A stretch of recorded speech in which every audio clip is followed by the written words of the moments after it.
Share on Pinterest. If you walk too soon following an injury to your ACL, it could result in increased pain and further damage.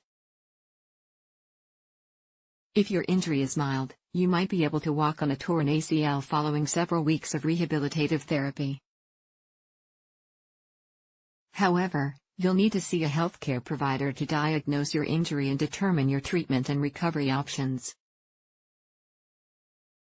Learn more about ACL tears and how soon you can begin walking after you've had one.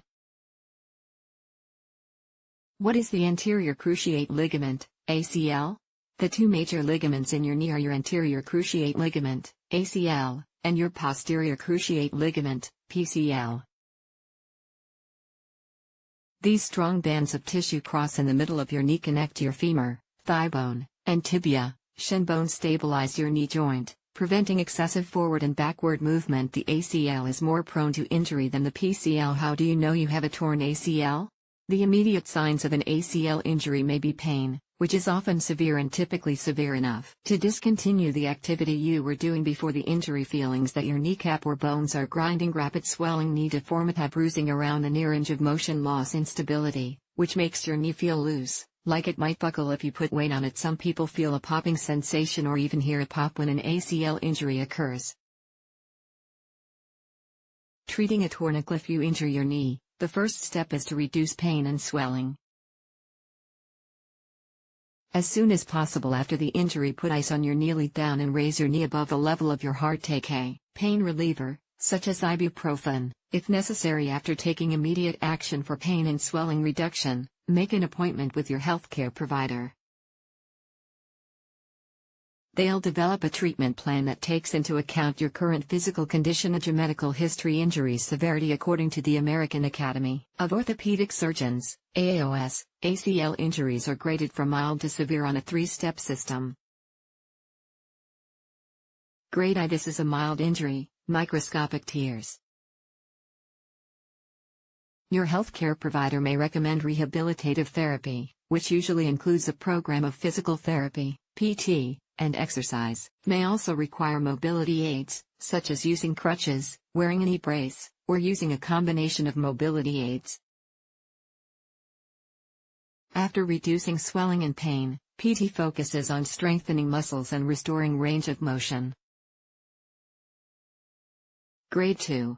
This is a moderate injury, partial tear. According to Johns Hopkins Medicine, Grade 2 ACL injuries are rare. They're commonly treated similarly to either a Grade 1 or 2 injury based on a specific case. Grade 3. This is a severe injury, complete tear. If you're active in sports or have a strenuous job that includes climbing, jumping, or pivoting, your healthcare provider will most likely suggest surgical reconstruction. Following surgery, physical therapy can help restore strength, range of motion, and balance. According to the AAOS, the majority of ACL injuries are Grade 3. How soon can I walk following treatment? For a mild ACL injury, your healthcare provider may prescribe a brace or another mobility device, such as crutches or a cane, to help you walk. The time it takes for you to recover for unassisted, stable walking will depend on the nature of the injury and your response to rehabilitative therapy. Following surgery, there's no set amount of time for a full recovery. According to the Cleveland Clinic, formal physical therapy can start in the first week following surgery. If you're an athlete, sport-specific activities, such as jumping, may be added to the program after 12 to 16 weeks. Athletes who respond well to therapy can often return to normal activity within 6 to 9 months following surgery. The Mayo Clinic indicates that up to 1/3 of athletes will have another ACL tear within 2 years following surgery. They suggest that the risk for re-injury may be reduced with a longer recovery time. What causes ACL tears? ACL injuries commonly occur during physical activities that put stress on your knees, such as sports. A mild injury may only stretch the ACL.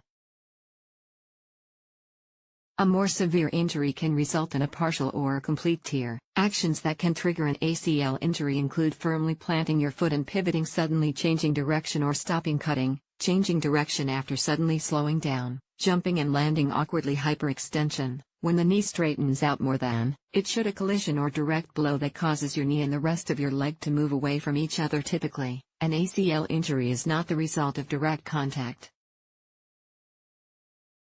What are the risk factors for an ACL injury?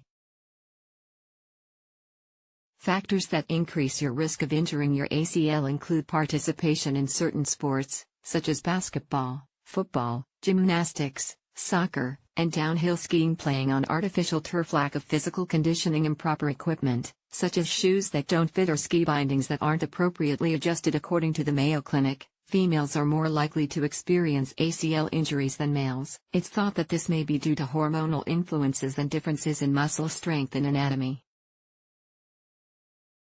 Takeaway: you shouldn't walk on a torn ACL too soon after you've experienced an injury. It might make the injury more painful and cause further damage. If you suspect that you've torn your ACL, see a healthcare provider for proper diagnosis of your injury. If it's a mild injury, your healthcare provider might clear you to walk on it without assistive devices, such as crutches, a brace or cane, following rehabilitative therapy. If you've experienced a severe injury, you'll most likely need surgical repair followed by PT. Based on your progress, your healthcare provider will let you know when it's okay to walk without a brace or other mobility devices, such as crutches or a cane.